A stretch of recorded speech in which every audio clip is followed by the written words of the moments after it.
Good evening all of you. నిన్న మనం notification గురించి తెలుసుకున్నాం. ఈరోజు వచ్చేసి urine formation, urine physical examination, chemical examination, microscopic examination, urine ఎనాలిసిస్లో ఈ 3 టాపిక్సే మనకి ఇంపార్టెంట్ అనమాట. సో దాని గురించి చూద్దాం. ఈ యూరిన్ ఎనాలిసిస్లో మెయిన్గా ఫస్ట్ మనం యూరిన్ ఫార్మేషన్ దగ్గర నుంచి లాస్ట్ మైక్రోస్కోపిక్ ఎగ్జామినేషన్ వరకు చూసుకోవాల్సి ఉంటుంది. ఫస్ట్ ఇంట్రడక్షన్ వచ్చేసి తెలుసు మీ అందరికి కూడా, ఇంకా కిడ్నీస్ ఫిల్టరేషన్ చేయడం వల్ల యూరిన్ ఫామ్ అవుద్దని తెలుసు, అది బేసిక్ది. సో ఇక్కడ ఏంటంటే కిడ్నీస్ అనేవి మెయిన్ రోల్ ఫామ్ చేస్తాయి యూరిన్ ఫామ్ చేయడానికి. ఈ యూరిన్ అనేది ఏంటి అంటే మామూలుగా మెడికల్ టెర్మినాలజీలో is a product of ultra filtration of plasma. ప్లాస్మాలో ఉన్నటువంటి ప్రోటీన్స్ కానీ, లిపిడ్స్ కానీ, మనకి యూస్ఫుల్ అయ్యే మినరల్స్ కానీ, ఇవన్నీ కూడా రీఅబ్జార్బ్ మళ్ళీ ఇంటెస్టైన్ ద్వారా చేసుకున్న తర్వాత దాన్ని ఫిల్టరేషన్ చేసిన తర్వాత మిగిలిపోయిన ఎండ్ ప్రోడక్ట్ యూరిన్గా మనకి బయటికి ఎక్స్క్రీట్ అవ్వడం జరుగుతుంది అనమాట. ఇందులో రీనల్లో ఉన్నటువంటి గ్లోమరులు అనేవి ప్రధాన పాత్ర పోషిస్తాయి. తర్వాత కలెక్షన్ ఆఫ్ యూరిన్, మనం శాంపిల్ కలెక్షన్ చేస్తాం కదా యూరిన్లో, ఏ ఏ టెస్ట్ల కోసం ఏ ఏ శాంపిల్ ప్రిఫరబుల్ ఉంటున్నాయో చూద్దాం ఒకసారి. క్వాలిటేటివ్ ఎనాలిసిస్కి, క్వాలిటేటివ్ టెస్ట్లు చేయడానికేమో ఎర్లీ మార్నింగ్ శాంపిల్ తీసుకుంటే మనకి రిజల్ట్స్ అనేవి బాగా వస్తాయి అన్నమాట. ఇంకా రొటీన్ ఇన్వెస్టిగేషన్స్ ఉంటాయిగా, వాటి కోసమేమో ర్యాండమ్ శాంపిల్ ఎప్పుడైనా తీసుకోవచ్చు శాంపిల్ ప్రిఫర్ చేసినప్పుడు. ఇక క్వాంటిటేటివ్ టెస్ట్లు ఉంటాయి కదా, ఓకేనా, ఈ 24 అవర్స్ ఎనాలిసిస్ శాంపిల్కి మాత్రం క్వాంటిటేటివ్ని మనం టెస్ట్లకి ప్రిఫర్ చేస్తాం. 24 అవర్స్ శాంపిల్స్, 24 అవర్స్లో ఎంత ప్రోటీన్ లాస్ అయింది, 24 అవర్స్లో ఎంత గ్లూకోజ్ లాస్ అయింది, మనం ఎస్టిమేషన్ చేయడం కోసం మీ 24 అవర్స్ శాంపిల్ని క్వాంటిటేటివ్ టెస్ట్లకి యూజ్ చేస్తాం అనమాట. ఇంకా కొంచెం యూటీఐ ఉంటాయి కదా, యూరినరీ ట్రాక్ట్ ఇన్ఫెక్షన్స్, ఈ యూటీఐకి సంబంధించిన సమస్యలతో బాధపడే వాళ్ళకి పేషెంట్కి మనం ప్రిఫర్ చేసేది ఏంటంటే మిడ్ స్ట్రీమ్ యూరిన్ శాంపిల్ని అడుగుతాం అనమాట. ఈ మిడ్ స్ట్రీమ్ యూరిన్ శాంపిల్ అంటే ఏమీ లేదు, జస్ట్ మనం యూరిన్ పాస్ చేసేటప్పుడు ఫస్ట్ ఫ్యూ డ్రాప్స్ని తీసేసిన తర్వాత శాంపిల్ కలెక్షన్ ట్యూబ్లో మిడిల్ పార్ట్ నుంచి కలెక్ట్ చేసుకుంటాం అనమాట, అదే మిడ్ స్ట్రీమ్ శాంపిల్. తర్వాత షుగర్ పేషెంట్ ఉంటారు కదా, డిఎం అంటే ఏం లేదు, డయాబెటిక్ మెలిటస్. కొన్ని కొన్ని నాకు నిన్న చెప్పుకున్నాం కదా మనం అబ్రివేషన్స్ గుర్తుపెట్టుకోవాలని. యూటీఐ అంటేనే యూరినరీ ట్రాక్ట్ ఇన్ఫెక్షన్స్, డిఎం అంటే డయాబెటిక్ మెలిటస్, ఇంకోటి డిఐ ఉంటుంది డయాబెటిస్ ఇన్సిపిడస్ అంటారు దాన్ని, అతిమూత్ర వ్యాధి. అది వేరు ఇది వేరు. డిఎంకి డిఐకి మీరు డిఫరెన్స్ గుర్తుపెట్టుకోండి. డయాబెటిస్ మెలిటస్ అంటేనేమో షుగర్ వ్యాధిగ్రస్తులు, డయాబెటిస్ ఇన్సిపిడస్ అంటే అతిమూత్ర వ్యాధి, అది వేరే ఎడ్రినల్ గ్లాండ్ గురించి వచ్చినప్పుడు చూసుకోవచ్చు మీరు, ఆ ఎడ్రినలిన్ హార్మోన్కి సంబంధించింది అది. తర్వాత చిన్న పిల్లల్లో బెడ్ రిడెన్ పేషెంట్స్ ఉంటారు కదా, వాళ్ళకి మనం శాంపిల్ కలెక్ట్ చేయాలంటే వాళ్ళకి ఆల్రెడీ ఒక పైప్ వేస్తారు, క్యాథెటర్. ఈ క్యాథెటరైజేషన్ నుంచి మనం శాంపిల్ కలెక్ట్ చేసుకోవాల్సి ఉంటుందన్నమాట. ఓకే. తర్వాత ఈ 24 అవర్ యూరిన్ శాంపిల్స్లో మనం ఏమేమి ఎస్టిమేషన్ చేస్తాం మెయిన్గా అంటే ప్రోటీన్స్ ఒకటి, తర్వాత ఇది ఎగ్జామ్ పాయింట్ ఆఫ్ వ్యూలో చూసుకోండి, విఎంఏ అంటారు ఒకటి, వెనిలైన్ మ్యాండలిక్ యాసిడ్, ఓకేనా, దాని ఎస్టిమేషన్ కోసం 24 అవర్ యూరిన్ శాంపిల్ కావాలి. ఇంకోటి 5 హైడ్రాక్సీ ఇండోల్ ఎసిటిక్ యాసిడ్, ఇంకోటి మెటానెఫ్రిన్స్. వీటిని ఎస్టిమేట్ చేయాలంటే ఖచ్చితంగా 24 అవర్ యూరిన్ శాంపిల్ తీసుకుంటాం అనమాట. అదేవిధంగా యూరిన్లో ఏమన్నా హార్మోన్స్ ఇన్బ్యాలెన్స్ అయినప్పుడు ఆ హార్మోన్స్ యూరిన్లో కలిసి వస్తున్నాయో తెలుసుకోవడానికి కూడా 24 అవర్ యూరిన్ శాంపిల్ తీసుకుంటారు. ఇంకా మైక్రో ఆల్బుమినూరియా, ఆల్బుమిన్ అనేది మనకి యూరిన్లో పర్ డే 24 అవర్స్లో ఎంత లాస్ అవుతుంది అనేది, దానికి కూడా 24 అవర్ యూరిన్ శాంపిల్ తీసుకుంటాం అనమాట. మరి యూరిన్ శాంపిల్ తీసుకుంటాం, ఒక్కొక్కసారి టెస్ట్ చేయడానికి లేట్ అవుతుంది, ఓకేనా, దాన్ని కల్చర్కి పంపాలి లేదంటే పంపాలన్నప్పుడు దాన్ని ప్రిజర్వ్ చేయాలి. ప్రిజర్వేషన్ అంటే ఏంటంటే దాన్ని మనం కొంత సమయం వరకు పాడవకుండా చూసుకోవటమే ప్రిజర్వేషన్ అనమాట. అయితే ఆ ప్రిజర్వేటివ్గా మనం ఏమేమి యూజ్ చేస్తాం, ప్రిజర్వేటివ్స్ అనేది ఇవి గుర్తుపెట్టుకోండి మీరు, హెచ్సిఎల్ ఒకటి, టోలిన్ ఒకటి, బోరిక్ యాసిడ్ ఒకటి, థైమాలు, ఫార్మాలిన్, ఇవన్నీ కూడా ప్రిజర్వేటివ్స్, ఓకేనా. మీకు ఎగ్జామ్లో ఎలా అడగడానికి అవకాశం ఉంటుందంటే యూరిన్ ప్రిజర్వేటివ్స్ అని చెప్పేసి మల్టిపుల్ చాయిసెస్లో ఇస్తాడు, వాటిని మనం గుర్తుపట్టాలన్నమాట. HCl, toluene, boric acid, thymol, formalin, ఇవన్నీ కూడా. హెచ్సిఎల్ దేనికి ఉపయోగపడుతుంది అంటే 24 అవర్ యూరిన్ శాంపిల్ని ప్రిజర్వ్ చేయడానికి ఉపయోగపడుతుంది. దాంట్లో మనం ఏం చేస్తాము, ఎడ్రినలిన్ కానీ నోర్డారు, ఈ విఎంఏ స్టెరాయిడ్స్ వీటిని ఎస్టిమేషన్ చేసేటప్పుడు మనకి ఖచ్చితంగా హెచ్సిఎల్ 24 అవర్స్ యూరిన్లో ప్రిజర్వేటివ్గా యూజ్ చేస్తారు. ఇక టోలిన్ అనేది ఒక ఫిజికల్ బ్యారియర్గా యూజ్ చేస్తారనమాట. జనరల్గా యూజ్ చేసే ప్రిజర్వేటివ్ ఏంటంటే డయాగ్నిక్ సెంటర్స్లో బోరిక్ యాసిడ్. ఓకేనా. తర్వాత ఈ థైమాల్ ఏం చేస్తుందంటే మనం ఏదైనా యూరిన్ శాంపిల్ అలానే ప్రిజర్వేటివ్ కలవకపోతే ఏముందంటే దాంట్లో బ్యాక్టీరియా గ్రోత్, ఫంగల్ గ్రోత్ పెరుగుతూ ఉంటుంది అనమాట. అట్లా బ్యాక్టీరియా కానీ ఫంగై కానీ పెరగకుండా ఉండటం కోసం ఈ థైమాల్ అనే దాన్ని ప్రిజర్వేటివ్గా యూజ్ చేస్తారు. ఇక ఫార్మాలిన్ జనరల్ ప్రిజర్వేషనే. ఓకేనా. ఫార్మ్ ఫర్ ఎలిమెంట్స్, యూరిన్లో ఉన్న ఎలిమెంట్స్ ఉంటాయి కదా కొన్ని, సోడియం, పొటాషియం, ఎలక్ట్రోలైట్స్ ఉంటాయి కదా, వాటిని ఆ ఎలిమెంట్స్ని ప్రిజర్వ్ చేయటం కోసం, ఓకేనా, ఆ అబ్నార్మల్ రిజల్ట్స్ రాకుండా ఉండటం కోసం ఫార్మాలిన్ని యూజ్ చేస్తాం. రొటీన్ ఎనాలిసిస్లో preservative should be avoided at the interface with reagent strip technique and chemical test for proteins. ఈ రొటీన్ ఎనాలిసిస్లో మనం కలిపే ప్రిజర్వేటివ్ అనేది ఆ కెమికల్ టెస్ట్లు కానీ స్ట్రిప్ టెక్నిక్స్ కానీ వాటిని అవాయిడ్ చేసుకోకుండా ఉండే విధంగా ఉండేటువంటి ప్రిజర్వేటివ్స్ కలపాలి. ఎందుకంటే ఈ ప్రిజర్వేటివ్ కలపటం వల్లే మనకి టెస్ట్లలో ఒకవేళ అబ్నార్మాలిటీస్ వాల్యూస్ వచ్చే అవకాశం ఉంటుంది. కాబట్టి మనం చేసే టెస్ట్ ఎప్పుడు చేస్తామో అది 24 అవర్సా రొటీనా చూసుకున్న తర్వాత చేయాలి. అందుకే ఈ రొటీన్ ఎనాలిసిస్లో మాత్రం ప్రిజర్వేటివ్స్ ఎక్కువ కలపరు. ఓకేనా. Should be avoided. అందుకే మనం ఎప్పుడైనా సరే యూరిన్ శాంపిల్ తీసుకున్న తర్వాత 1 to 2 అవర్స్లో మనము ఎనాలిసిస్ చేసేసుకుంటే బెస్ట్ రిజల్ట్స్ వస్తాయి అన్నమాట. ఒకవేళ డీలే అవుతుంది అనుకుంటే మనము శాంపిల్ని ఒక 8 గంటల వరకు రిఫ్రిజిరేటర్లో పెట్టుకోవచ్చు. మనకి యూరిన్ ఎనాలిసిస్లో ముఖ్యంగా 3 స్టెప్స్ ఉంటాయి. ఓకేనా. ఒకటి వచ్చేసి ఫిజికల్ ఎగ్జామినేషన్ లేదా మ్యాక్రోస్కోపిక్ అంటారు, ఇంకోటి కెమికల్ ఎగ్జామినేషన్, మూడోది మైక్రోస్కోపిక్ ఎగ్జామినేషన్. ఒక్కొక్క దాని గురించి చూద్దాం. ఈ మ్యాక్రోస్కోపిక్ లేదా ఫిజికల్ ఎగ్జామినేషన్లో ఏమేమి వస్తాయి అంటే వాల్యూమ్, ఎంత వాల్యూమ్ కలెక్ట్ చేసుకున్నాం అనేది వస్తుంది, యూరిన్ యొక్క కలర్ ఒకటి, ఆర్డర్ అంటే ఏం లేదు, దాని వాసన అన్నమాట. ఓకే. తర్వాత ఈ రియాక్షన్ అంటే అది ఎసిడికా, బేసిక్, ఆల్కలీనా, యూరినరీ pH తెలుసుకోవడానికి. స్పెసిఫిక్ గ్రావిటీ అంటే ఏం లేదు, సాంద్రత. ఓకేనా, ఎంత థిక్గా ఉందని తెలుస్తుంది స్పెసిఫిక్ గ్రావిటీ. ఇంకోటి ఆస్మోలాలిటీ. జనరల్గా యూరిన్ వాల్యూమ్ నార్మల్గా అందరికీ ఎంత ఉంటుంది అంటే పర్ డే వచ్చేసి 600 ml నుంచి ఓకేనా ఒక 2 లీటర్స్ వరకు అంటే 2000 ml వరకు మనకి యూరిన్ అనేది జనరల్గా వస్తూ ఉంటుంది అనమాట. With night urine not in excess of 400 ml. Night మాత్రం 400 ml ఎక్కువ ఎక్సెస్ కాకుండా ఉండటానికి అవకాశం ఉంటుంది. ఇవి ఎగ్జామ్ పాయింట్ ఆఫ్ వ్యూలో ఇక్కడ ఒక బిట్ మీరు దీన్ని నోట్ చేసుకోండి. పాలియూరియా, అలిగోయూరియా, అనియూరియా. ఈ పోయిన సంవత్సరం ఎగ్జామ్లో కూడా అడిగారు. పాలియూరియా అంటే ఏంటి, అలిగియూరియా అంటే ఏంటి, ఎనియూరియా అంటే ఏంటి అడిగారు అనమాట. ఈ మూడిట్లో ఒకటి వచ్చే అవకాశం ఉంటుంది. ఒక 24 గంటల్లో ఓకేనా 2 లీటర్స్ కంటే అంటే 2000 ml కంటే ఎక్కువ యూరిన్ కనుక మనకి 24 గంటల్లో కలెక్ట్ చేస్తే వారికి అటువంటి పేషెంట్స్ని పాలియూరియా ఉన్నటువంటి పేషెంట్స్గా గుర్తిస్తారు. అలిగోయూరియా అంటే ఏంటంటే తక్కువ, ఒకటి హైపర్ ఒకటి హైపో అనమాట. ఓకేనా. 24 గంటల్లో ఒక 500 ml కంటే అతి తక్కువగా యూరిన్ కనుక ఎక్స్క్రీట్ చేయగలిగితే వాళ్ళకి అలిగియూరియా అంటారనమాట. ఇక యాన్యూయూరియా అంటే అసలు కలెక్షన్ చాలా తక్కువ అనమాట, 200 ml కంటే చాలా తక్కువ. వాళ్ళకి యూరినరీ ట్రాక్ లేదని అబ్స్ట్రాక్షన్స్ ఉన్నప్పుడు యూరిన్ రాదు. అలాంటి పేషెంట్స్లో యాన్యూయూరియా అనమాట. ఓకేనా. సో ఈ మూడే గుర్తుంచుకోండి, పాలియూరియా, అలిగియూరియా, ఎన్యూరియా. పాలియూరియా అంటే నార్మల్ వాల్యూ కంటే ఎక్కువగా ఎక్స్క్రీట్ కావటం, అలిగియూరియా అంటే నార్మల్ లెవెల్ కంటే అతి తక్కువగా రావటం, ఎన్యూరియా అంటే దాదాపు అసలు రాకపోవటం. ఈ మూడే ఇంపార్టెంట్, మిగతా అవసరం లేదు. అయితే ఈ పాలియూరియా రావడానికి కారణాన్ని ఏంటి, కాజెస్ ఏంటి అంటే డయాబెటిక్ మెలిటస్. షుగర్ పేషెంట్లు మీరు చూస్తూ ఉంటారు కదా, రాత్రులు 2-3 సార్లు వేసి యూరిన్కి వెళ్తూ ఉంటారు. అంటే డయాబెటిక్ మెలిటస్ పేషెంట్లో ఎక్కువ మోతాదులో 24 అవర్స్ యూరిన్ శాంపిల్ కలెక్ట్ అయ్యే అవకాశం ఉంటుంది. డయాబెటీస్ ఇన్సిపిడస్, అతిమూత్ర వ్యాధి.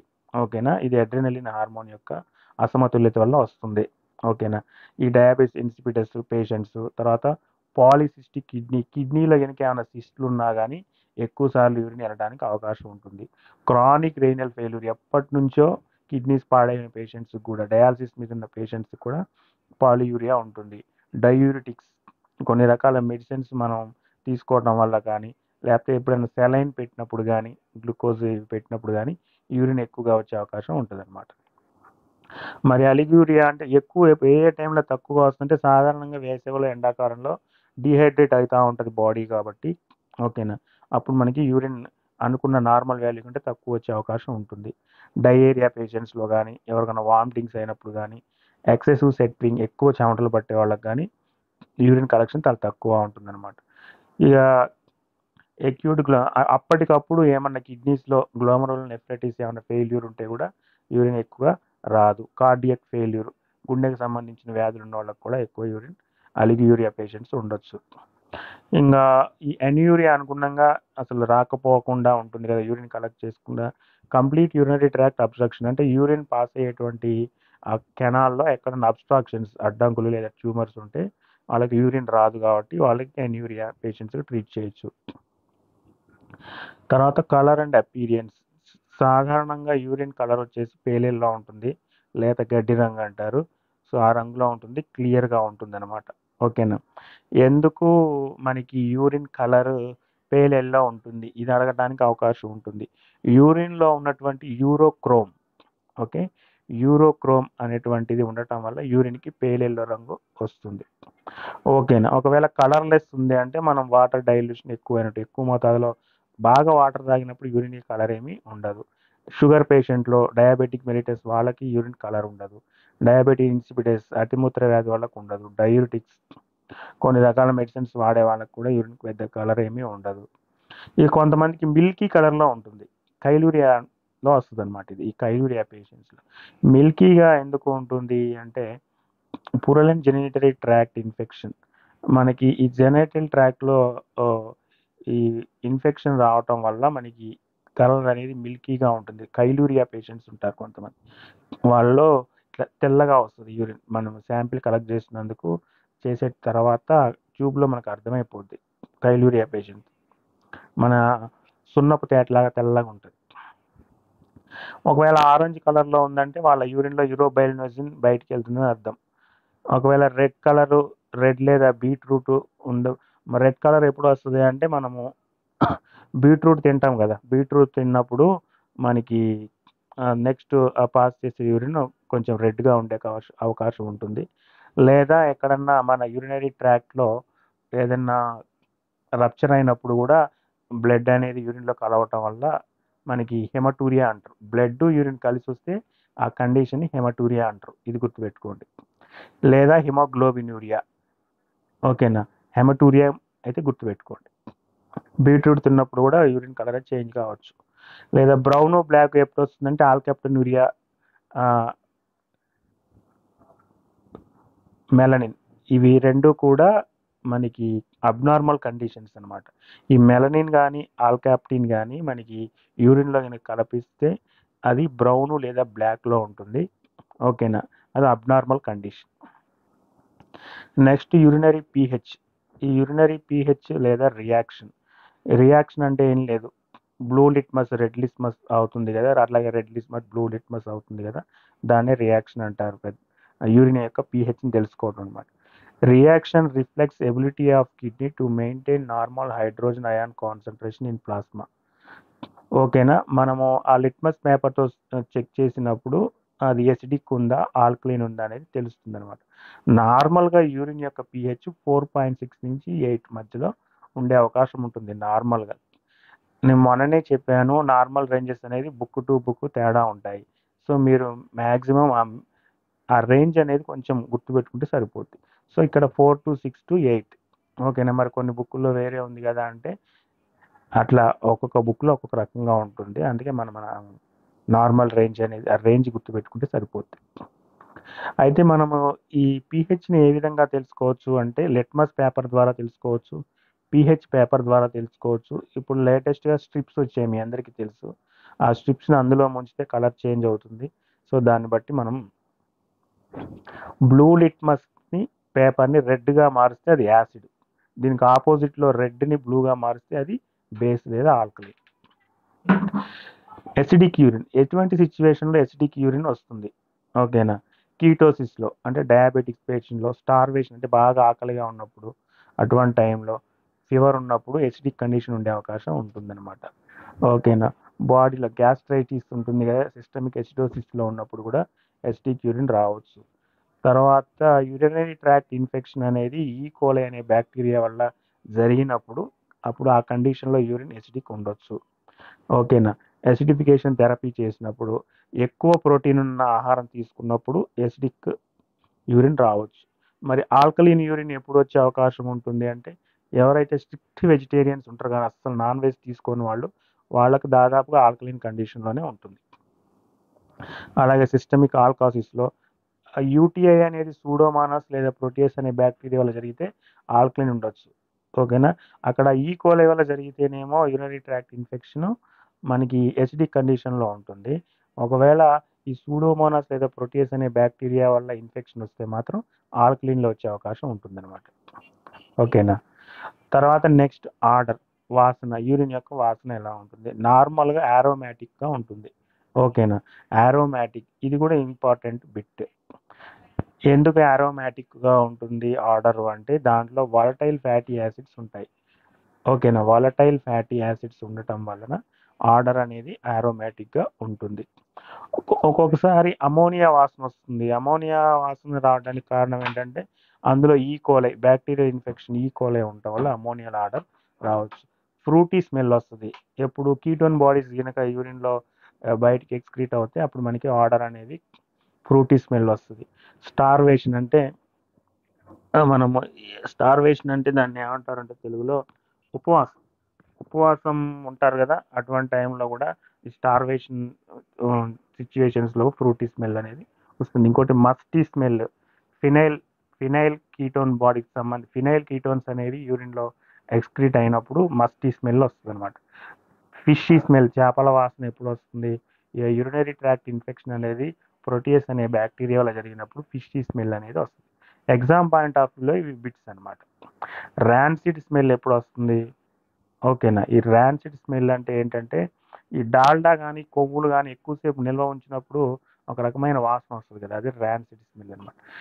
టైరోసిన్, ఓకే, టైరోసిన్ అనేది ఒక ప్రోటీన్ అమైనో యాసిడ్. ఈ టైరోసిన్ కనుక మనకి యూరిన్లో బయటికి ఎక్స్క్రీట్ అయినప్పుడు అప్పుడు ర్యాన్సిడ్ స్మెల్ వస్తుంది అనమాట. స్పెసిఫిక్ గ్రావిటీ, సాంద్రత అంటే చిక్కదనం. ఓకేనా, ఈ స్పెసిఫిక్ గ్రావిటీ దేని మీద ఆధారపడి ఉంటుంది అంటే, ఆ యూరిన్లో ఉన్నటువంటి సాల్యూన్స్. ఓకేనా, యూరిన్లో రకరకాలైనటువంటి ఎలిమెంట్స్ కరిగి ఉంటాయి కదా, అవి ఉండే పరిమాణాన్ని బట్టి దాని యొక్క సాంద్రత అనేది ఉంటుంది స్పెసిఫిక్ గ్రావిటీ. అవి ఎక్కువగా ఉన్నాం అనుకోండి కొంచెం తిక్కుగా ఉంటుంది అనమాట, అందులో కరిగి ఉన్న వాటి ఎలిమెంట్స్ని బట్టి, సాల్యూన్స్ని బట్టి. జనరల్ నార్మల్ రేంజ్ ఏంటంటే స్పెసిఫిక్ గ్రావిటీ 1.0032 to 1.035. నాకు తెలిసి అన్ని బుక్స్లో ఇదే ఉంటుంది, ఇది ఒక్కటి మాత్రం మారదు అనుకుంటా.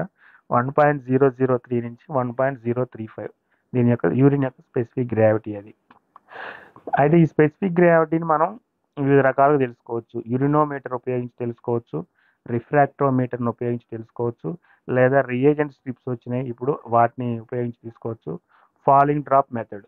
సో ఈ మెథడ్స్ అనేవి గుర్తుపెట్టుకోండి. ఏమంటాడు అంటే, ఈ మెథడ్స్ ఇచ్చేసి దేన్ని తెలుసుకోవడానికి ఈ మెథడ్స్ ఉపయోగపడతాయి అంటాడు, లేకపోతే స్పెసిఫిక్ గ్రావిటీని ఈ బిలోలో ఏ మెథడ్ ద్వారా మనం ఎనాలిసిస్ చేయొచ్చు అని అడుగుతాడు.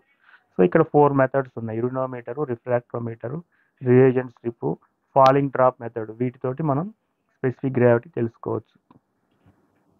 సో జనరల్గా అయితే యూరినోమీటర్ ఒకప్పుడు యూజ్ చేసేవాళ్ళు. సో యూరినోమీటర్ దాదాపుగా ఏం చేస్తుంది, ఇది ఏ మెథడ్ మీద పనిచేస్తుంది అంటే ప్రిన్సిపల్స్ ఆఫ్ బియోఎన్సి. ఓకేనా, ఈ ప్రిన్సిపల్ మీద ఆధారపడి యూరినోమీటర్ పనిచేస్తుంది. ఏం లేదు, ఒక టెస్ట్ ట్యూబ్లో 2/3 వరకు యూరిన్ కలెక్ట్ చేసి పెట్టుకుంటాము. దాంట్లో యూరినోమీటర్ని లోపల ఆ గాజు గోడలకు తగలకుండా లోపల పెడతాం, కొంచెం ఫ్లోటింగ్ అవుతూ ఉంటుంది. దాని అడుగు భాగంలో మెర్క్యూరీ ఉంటుంది ఈ యూరినోమీటర్కి, అది అందులో తేలుతూ ఉంటుంది అనమాట, కొంచెం ఫ్లోట్ అవుతూ ఉంటుంది అనమాట. తర్వాత దాని మీద మనం పోసిన పరిమాణం దగ్గర స్కేల్ ఉంటుంది. ఆ స్కేల్ తోటి అది ఎక్కడ వరకు ఎంతవరకు మునిగింది అనే దాన్ని మనము చూసేసి ఆ బోర్డర్ దగ్గర గుర్తుపెట్టుకుంటాం అనమాట. ఆ గ్రాడ్యుయేషన్ స్కేల్ మీద. అందులో లోయెస్ట్ లెవెల్ని మనం తీసుకుంటాం అనమాట. ఓకేనా. ఇంకో ఇక్కడ ఇచ్చారు బొమ్మలో చూడండి. ఫస్ట్ ఒక ట్యూబ్లో యూరిన్ పోసారు, దాంట్లో వచ్చేసి మనకి ఆ మెర్క్యూరీ ఉన్నటువంటి యూరినోమీటర్ని అందులో ముంచితే కొంచెం అడుగు దగ్గరికి వెళ్ళిన తర్వాత తేలుతూ ఉంటుంది. పైన ఈ సన్నటి గొట్టం ఒక స్కేల్ ఉంది కదా, ఆ స్కేల్ మీద ఆ పైన ఎడ్జ్ ఎక్కడ వరకు తాకుతుందో చూస్తే ఆ రీడింగ్ని నోట్ చేసుకుంటారు. ఈ స్పెసిఫిక్ గ్రావిటీ ఏ కండిషన్లో ఎక్కువ వచ్చే అవకాశం ఉంటుంది, ఓకేనా. దా కండిషన్ ఏమంటారంటే హైపోరోస్టినూరియా, ఓకేనా. హై స్పెసిఫిక్ గ్రావిటీ ఉంటే హైగా. దానికి కారణాలు ఏంటంటే అలిగి యూరియాలో, ఓకేనా. అలిగి యూరియా అంటే అనుకున్నాం కదా, లో వాల్యూమ్ ఆఫ్ యూరిన్ కలెక్షన్ జరిగితే అంటే 500 ml కంటే తక్కువ యూరిన్ కలెక్ట్ అయినప్పుడు 24 hours, ఓకేనా. గైకోసూరియాలో, షుగర్ పేషెంట్లలో, డిహైడ్రేషన్ జరిగినప్పుడు, ఓకేనా. కిడ్నీ ఫెయిల్యూర్ అప్పుడు మనకి స్పెసిఫిక్ గ్రావిటీ అనేది ఎక్కువ ఉండే అవకాశం ఉంటుంది, హైపోరోస్టినూరియా. మరి లో తక్కువ ఎప్పుడు ఉంటుంది, హైపో. ఈ రెండు పదాలు మీకు ప్రతిసారి వస్తూనే ఉంటాయి. హైపోకి హైపర్కి తేడా గుర్తుపెట్టుకోండి.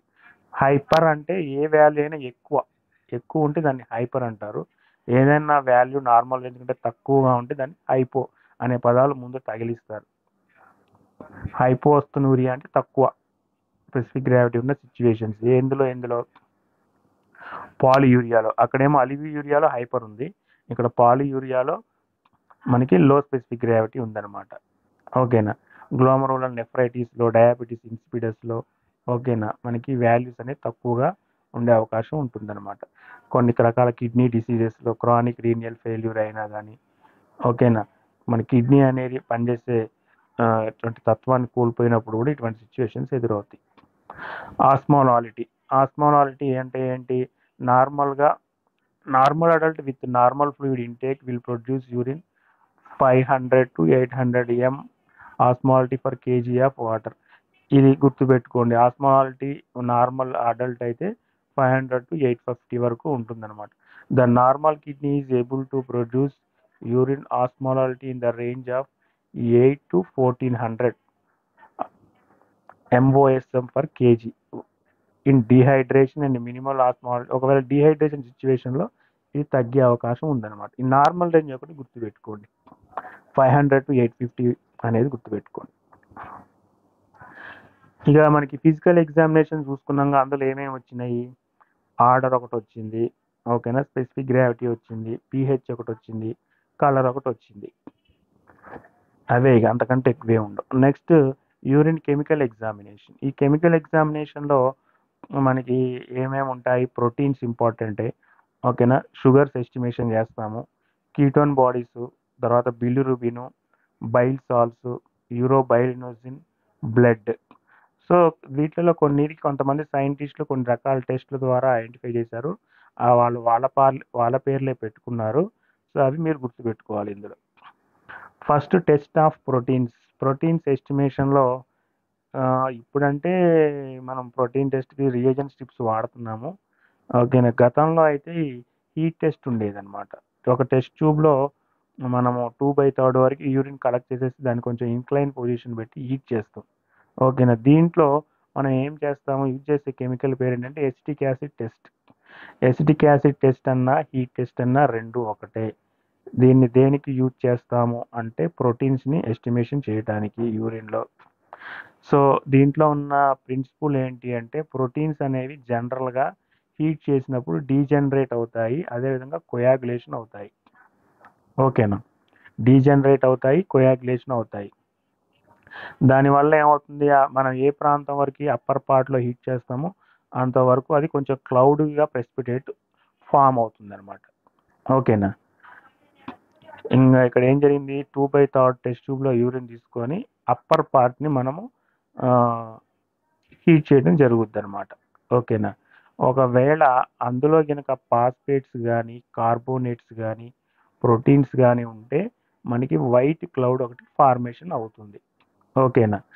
మరి అది వైట్ క్లౌడ్ ఫార్మేషన్ అయిన తర్వాత దానికి మనం ఏం చేస్తాము, ఎసిటిక్ యాసిడ్ ఒక 1 or 2 drops, ఓకేనా. 1 or 2 drops of 10% acetic acid కలుపుతాం. అప్పుడు ఏమవుతుంది, ఆ క్లౌడ్ అనేది పోతుంది. అది దేనికి ఇండికేషన్ మనకి అందులో ప్రోటీన్ ఉన్నట్టు అనమాట. ఓకేనా. ఇది ఇక్కడ ఏం జరుగుతుంది అంటే మనం వేసిన ఎసిటిక్ యాసిడ్ కార్బోనేట్స్ ఫాస్ఫేట్స్ని డిజాల్వ్ చేసేసుకుంటుంది. ఓకేనా. అందుకే ఆ క్లౌడ్ అనేది పోతుంది అనమాట. అది హీట్ టెస్ట్, ప్రోటీన్స్ కోసం చేసే టెస్ట్ హీట్ టెస్ట్. దాంట్లో యూజ్ చేసే కెమికల్ ఎసిటిక్ యాసిడ్, ఇది గుర్తుపెట్టుకోండి. Heat test acetic acid use చేస్తాం దేనికి? ప్రోటీన్స్ ఎస్టిమేషన్కి. ఇదంతా మీరు చూసే ఉంటారు. బున్సెన్ బర్నర్ మీద 2/3 మనం హీట్ చేస్తాం, వైట్ కలర్ క్లౌడ్ వస్తుందన్నమాట. ఆ ప్రోటీన్స్ మనం వేసేటువంటి దాన్ని బట్టి మనం దానికి గ్రేడింగ్ ఇచ్చుకుంటాం. కొంచెమే తక్కువే ఉంటే క్లౌడ్ ట్రేసెస్ అని, కొంచెం ఎక్కువ ఉంటే 1+ అని, ఇంకొంచెం ఎక్కువ ఉంటే 2+ అని, మరీ ఎక్కువ ఉంటే 3+ అని ఇస్తాం అలా. తర్వాత ప్రోటీన్ ఐడెంటిఫికేషన్ కోసం ఒక్క హీట్ టెస్ట్ లేదా ఎసిటిక్ యాసిడ్ టెస్ట్ కాకుండా వేరే టెస్ట్ కూడా ఉన్నాయన్నమాట. ఇవి కూడా గుర్తుపెట్టుకోవాలి మీరు. ఎగ్జామ్ పాయింట్ ఆఫ్ వ్యూలో ప్రోటీన్ ఎస్టిమేషన్కి క్రింది వారంలో ఏ టెస్ట్ అని అడుగుతారు కాబట్టి ఇవి కూడా గుర్తుపెట్టుకోవాలి. నైట్రిక్ యాసిడ్ యూజ్ చేసి చేస్తాము, సల్ఫోసాలిక్ యాసిడ్ వేసి చేస్తాము. ఓకేనా. టెస్ట్ విత్ ఇస్బాక్స్ రియేజెంట్స్ వేసి చేస్తాము. ఓకేనా. ప్రోటీన్ రియేజెంట్స్ స్ట్రిప్ ఉంటాయి కదా, స్ట్రిప్స్, అది ముంచి చూస్తాము. ఇంకోటి బయోరియాట్ మెథడ్. ఈ మెథడ్స్ అన్నీ కూడా ప్రోటీన్కి. ఓకేనా. ఇవి గుర్తుపెట్టుకోండి. తర్వాత నార్మల్గా ప్రోటీన్స్ యూరిన్లో ఎంత పర్సెంట్ ఉంది అనేది ఇక్కడ చూద్దాం ఒకసారి. నార్మల్గా వచ్చేసి ఆల్బుమిన్ అనేది 40% ఉంటుంది. అంటే డైలీ 24 hours యూరిన్లో అయితే ఒక 60 mg ఉండొచ్చు అనమాట. ఓకేనా. తర్వాత ఇమ్యూనోగ్లోబులిన్స్ వచ్చేసి ఒక 12%. ఓకేనా. సో ఈ పర్సంటేజ్ ఇవన్నీ కూడా ప్రోటీన్ టైప్స్. టామ్ హార్స్ఫాల్, ఓకేనా, సెక్రటరీ ఐజీఏ, ఇంకా అదర్స్, ఇవన్నీ కూడా వేటి ఎక్కువ మోతాదులో ఆల్బుమిన్ ఉంటుంది మోస్ట్లీ ప్రోటీన్ అంటేనే. Protein urea. మరి యాక్చువల్గా జనరల్గా యూరిన్లో ప్రోటీన్ అసలు వస్తుందా అంటే రాకూడదు. ఓకేనా. ప్రోటీన్ అనేది బాడీకి అవసరము, అది రీఅబ్జార్బ్ అవ్వాలి కిడ్నీ ఫిల్టరేషన్ తర్వాత అక్కడే. కానీ వస్తుంది అంటే ఏదో ఫాల్ట్ ఉన్నట్టే కదా ప్రోటీన్స్ యూరిన్లో వస్తున్నాయి అంటే. ఏ సిచ్యువేషన్లో అట్లా ప్రోటీన్స్ మనకి బయటికి లాస్ అవుతూ ఉంటాయి అంటే మనకి కిడ్నీ లోపల గ్లోమరులై అనేవి ఉంటాయి కదా, ఆ క్యాపిలరీ వాల్స్ అనేవి దెబ్బతిన్నప్పుడు మనకి అట్లా వచ్చే అవకాశం ఉంటుందన్నమాట. ఓకేనా. తర్వాత ఓవర్ఫ్లో. ఈ బెన్స్ జోన్స్ ప్రోటీన్స్ అనేవి ప్లాస్మా సెల్స్ ఉంటాయి కదా, ఆ బెన్స్ జోన్స్ ప్రోటీన్స్ మన హిమోగ్లోబిన్ మెటబాలిజంలో ఏమన్నా అబ్నార్మల్స్ ఉన్నా కానీ, ఓకేనా, ప్రోటీన్స్ అనేవి వస్తూ ఉంటాయి.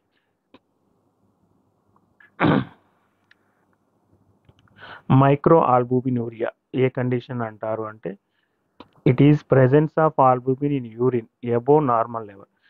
ఆల్బుమిన్ అనేది కొంత పరిమాణంలోనే ఉంటుంది యాక్చువల్గా యూరిన్లో. అది ఉండవలసిన దానికంటే ఎక్కువ పరిమాణంలో యూరిన్లో సెక్రెట్ అవుతుంది అంటే ఆ కండిషన్ని మైక్రో ఆల్బుమినూరియా అంటారు. ఇది మనకి యాక్చువల్గా ఈ డిప్స్టిక్ యూరిన్ మెథడ్లో ఐడెంటిఫై అవుతుంది అనమాట. Defined as urinary expression 30 to 300 mg for day collection of urine. ఓకేనా. మనం ఒక 24 గంటల్లో యూరిన్ కలెక్షన్ చేసిన తర్వాత ఆ యూరిన్లో సుమారుగా 30 నుంచి 300 మిల్లీగ్రాముల ఆల్బుమిన్ ఉండే అవకాశం ఉంటుంది అన్నమాట. ఈ మైక్రో ఆల్బుమినూరియా దేనికి మనకి ఇండికేషన్ ఇస్తుంది అంటే ఎక్కువ మోతాదులో వస్తుంది అంటే it is indicator of sub clinical cardiovascular disease. గుండెకు సంబంధించిన వ్యాధులు ఉన్నప్పుడు వచ్చే అవకాశం ఉంటుంది. కంపల్సరీ అదేనే కాదు, క్లినికల్ సిగ్నిఫికెన్స్ ప్రకారం చూస్తే అవకాశం ఉంది అనమాట.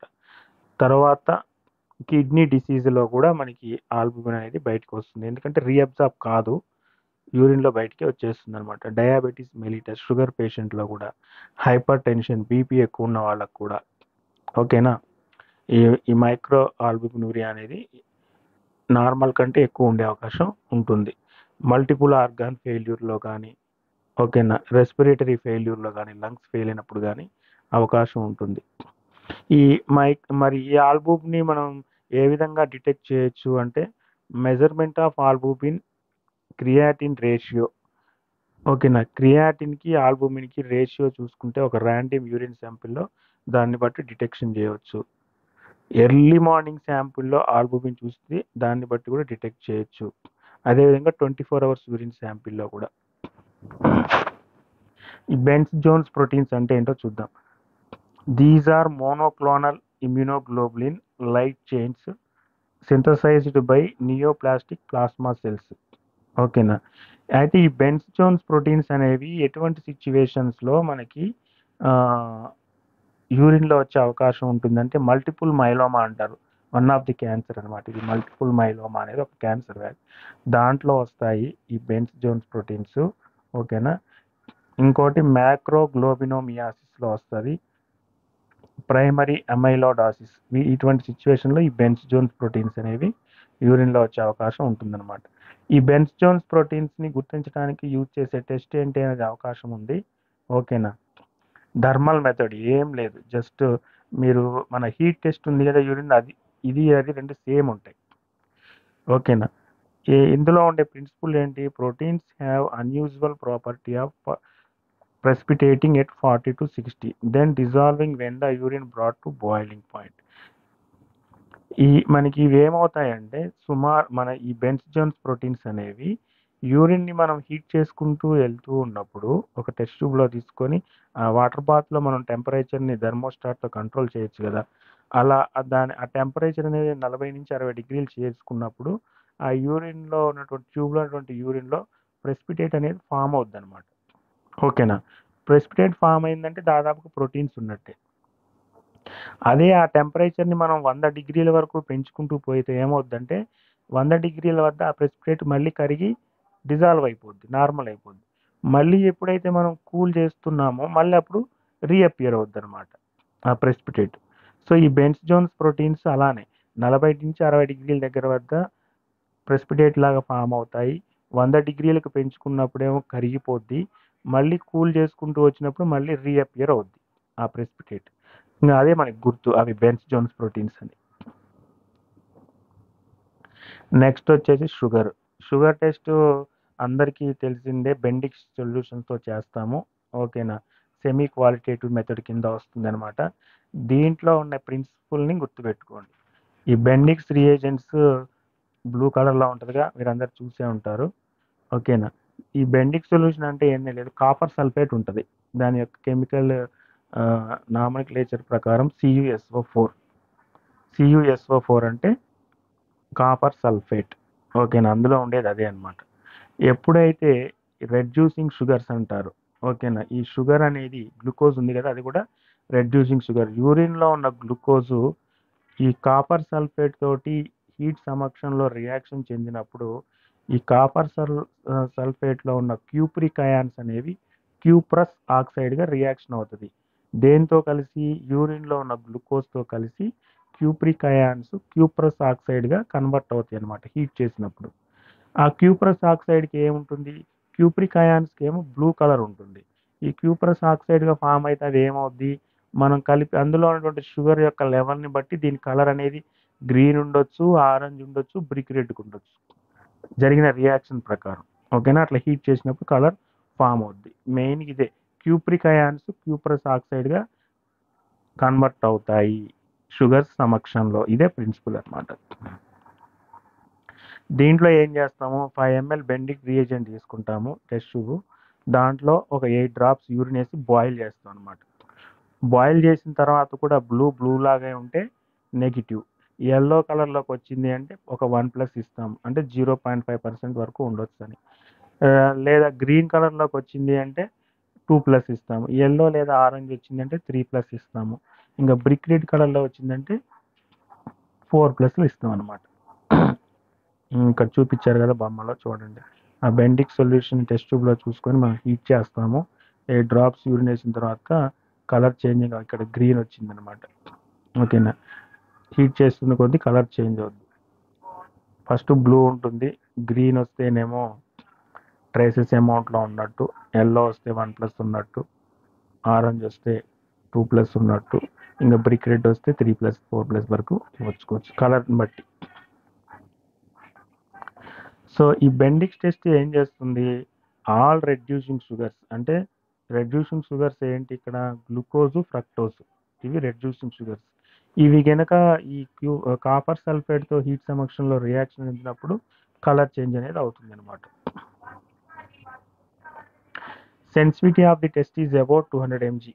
ఇక్కడ ఏంటి, మనకి యూరిన్లో సుమారుగా 200 మిల్లీగ్రాముల పైన ఉన్నప్పుడు మాత్రమే ఈ యూరిన్లో మనకి ఈ టెస్ట్ అనేది కలర్ చేంజ్ అయ్యే అవకాశం ఉంటుందన్నమాట. అంటే ఒకవేళ యూరిన్లో కలిసేటువంటి గ్లూకోజ్ లెవెల్ 200 మిల్లీగ్రాముల కంటే తక్కువ ఉంది అనుకోండి, ఈ టెస్ట్ నెగిటివ్ వచ్చే అవకాశమే ఉంటుంది అనమాట. ఓకేనా, అది దాని సెన్సిటివిటీ. ఇప్పుడు వచ్చిన మెథడ్లో ఏంటి అంటే ఈ కొత్తగా ఈ డిప్స్టిక్స్ అనేవి యూజ్ చేస్తున్నారు. దాన్ని బట్టి కలర్ చేంజ్ అయితే కూడా షుగర్ ఉన్నట్టు. ఈ స్ట్రిప్ మెథడ్లో ఏముంటుంది అంటే స్పెసిఫిక్ ఫర్ ఇది గ్లూకోజ్ కోసమే అనమాట. అక్కడేమో ఫ్రక్టోజ్ ఉన్నా కానీ పాజిటివ్ వస్తుంది యూరిన్లో. ఓకేనా, ఈ రియేజెంట్ స్ట్రిప్ మెథడ్లో ఏమో ఓన్లీ గ్లూకోజ్ ఉంటేనే మాత్రమే, షుగర్ ఉంటే మాత్రమే మనకి పాజిటివ్ వస్తుంది అనమాట. ఇది దేని మీద బేస్ అయి పనిచేస్తుంది అంటే గ్లూకోజ్ ఆక్సిడేజ్ పెరాక్సిడేజ్ అనే ఆక్సిడేజ్ పెరాక్సిడేజ్ రియాక్షన్ మీద పనిచేస్తుంది ఈ స్ట్రిప్ అనేది. ఓకేనా, ఇదేంటి అంటే దీని యొక్క సెన్సిటివిటీ 100 మిల్లీగ్రామ్స్, యూరిన్లో 100 మిల్లీగ్రామ్స్ కలిసినా కానీ గ్లూకోజ్ మనకి ఇది వెంటనే చూపిస్తుంది. ఆ బెండిక్ టెస్ట్లోనేమో 200 మిల్లీగ్రామ్స్ ఉంటే చూపిస్తుంది. ఇందులో 100 ఉన్నా కానీ మనకి చూపించే అవకాశం ఉంటుందన్నమాట. ఇదేంటి దీని principle? Glucose in presence of oxygen సమక్షంలో గ్లూకోనిక్ యాసిడ్ హైడ్రోజన్ పెరాక్సైడ్కు ఫామ్ అవుతుంది అనమాట. ఈ హైడ్రోజన్ పెరాక్సైడ్ ఏమవుతుంది అంటే క్రోమోజన్ సమక్షంలో ఆక్సిడైజ్డ్ క్రోమోజన్ బ్లూగా వస్తుంది అనమాట, ప్లస్ H2O. మీరు ఆ స్ట్రిప్ను అందులో ముంచినప్పుడు బ్లూ కలర్లో ఫామ్ అవుతుంది. ఓకేనా, ఏం లేదు, ఇందులో ఉన్న ప్రిన్సిపల్ ఆక్సిడేజ్ పెరాక్సిడేజ్ రియాక్షన్, అదొకటి గుర్తుపెట్టుకోండి. ఓకేనా, ఈ రియాక్షన్ ఒకటి గుర్తుపెట్టుకోండి. ఆక్సిజన్ సమక్షంలో గ్లూకోజ్ గ్లూకోనిక్ యాసిడ్గా ఫామ్ అవుతుంది, ప్లస్ హైడ్రోజన్ పెరాక్సైడ్ని కూడా డివైడ్ చేసి ఇస్తుంది అనమాట. ఈ హైడ్రోజన్ పెరాక్సైడ్ ఈ క్రోమోజన్ సమక్షంలో ఆక్సిడైజ్డ్ క్రోమోజన్గా మారుతుంది, దానికి బ్లూ కలర్ ఉంటుంది అనమాట. Next glycosuria. యూరిన్లో కనుక గ్లూకోజ్ ఉన్నట్టు ఐడెంటిఫై అయిపోతే ఆ సిచ్యువేషన్ గ్లైకోసూరియా అంటారు. ఓకేనా, ఈ గ్లైకోసూరియా అంటే యూరిన్లో గ్లూకోజ్ ఉన్న టెస్ట్లలో 2 మెథడ్స్ చూసాం కదా, బెండిక్స్ ఒకటి, రియేజెంట్ స్ట్రిప్ మెథడ్ ఒకటి. అవి కాక మరొక 2 ఉన్నాయి.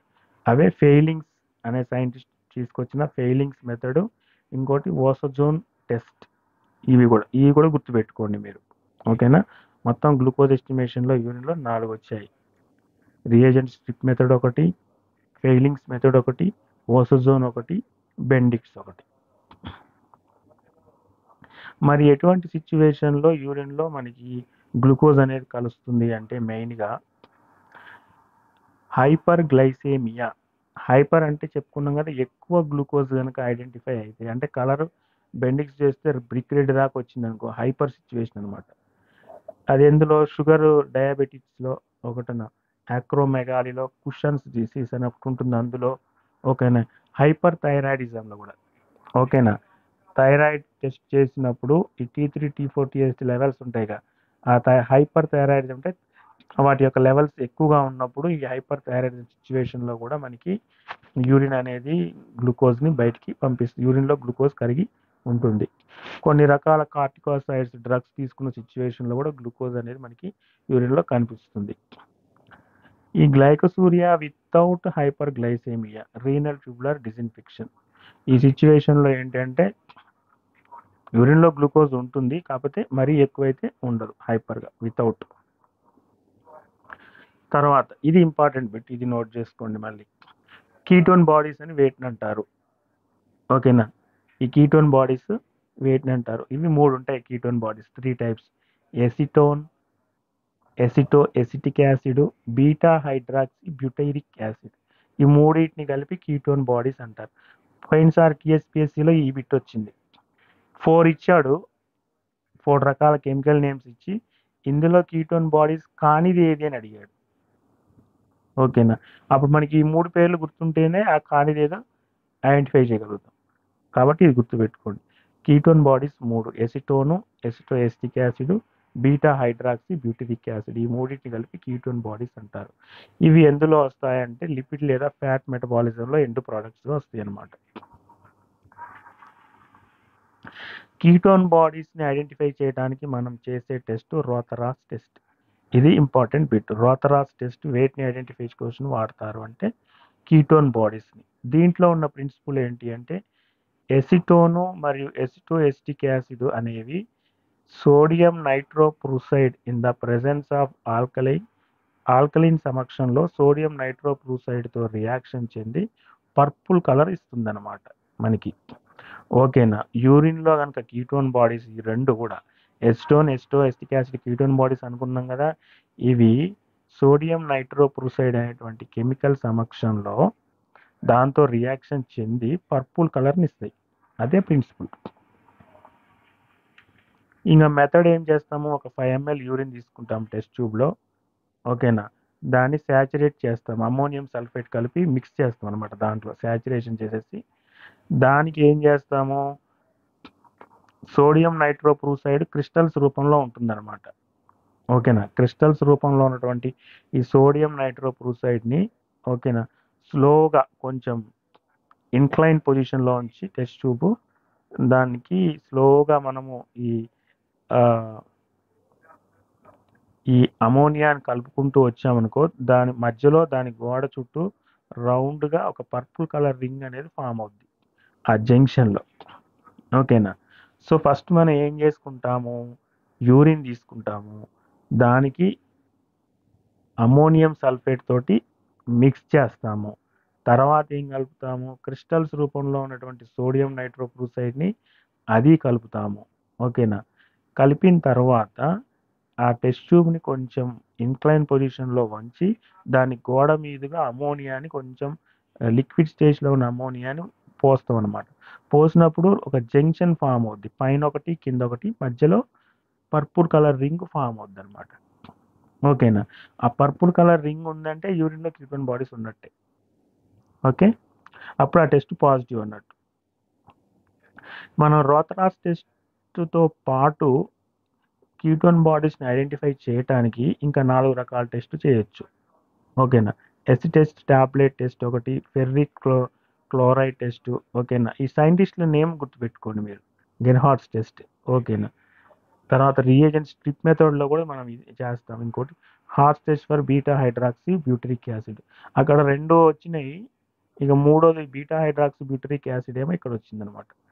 ఈ 4 టెస్టులు కూడా దాంతోపాటు మీరు రోథరాస్తో పాటు, రోథరాస్ అనేది ఇంపార్టెంట్, మీ 4 కూడా గుర్తుపెట్టుకోండి. మరి యూరిన్లో కీటోన్స్ ఎందుకు వస్తాయి, ఎటువంటి సిచ్యువేషన్లో వస్తాయి అంటే డయాబెటీస్లో, ఓకేనా, హై ఫీవర్ ఉన్నప్పుడు, స్టార్వేషన్ ఉపవాసాలు ఉన్నప్పుడు, ఓకేనా, సివియర్గా వామిటింగ్స్ డయేరియా కలిగినప్పుడు, ఓకేనా, ఈ గ్లైకోజన్ స్టోరేజ్ డిసీజ్ ఉన్నప్పుడు వస్తాయి అన్నమాట.